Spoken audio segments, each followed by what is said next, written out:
Peoples party governor کے عملی جمہوریت اور آئین پرستی کی اس سے کوئی بڑی مثال ہو سکتی ہے کیا؟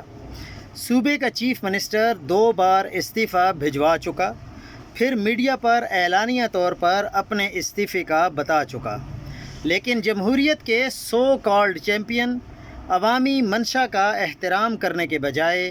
کسی کے لیے ٹائم بائے کر کے ہاؤس کو قائد ایوان منتخب کرنے سے روکنے کے لیے رخنے ڈال رہے ہیں۔ چند گھنٹوں بعد وزیر اعلیٰ کا الیکشن ہے، جس میں اپوزیشن امیدواروں نے کاغذات نامزدگی جمع کروا کر عملاً پروسیس کو تسلیم کر لیا ہوا ہے،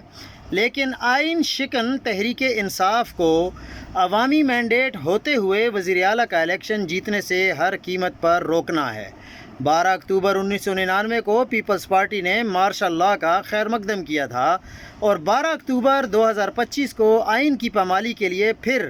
ہر کارے کا کردار ادا کیا ہے۔ پیپلز پارٹی کی ایک تقریروں والی جمہوریت اور دوسری ان کی یہ والی عملی جمہوریت ہے۔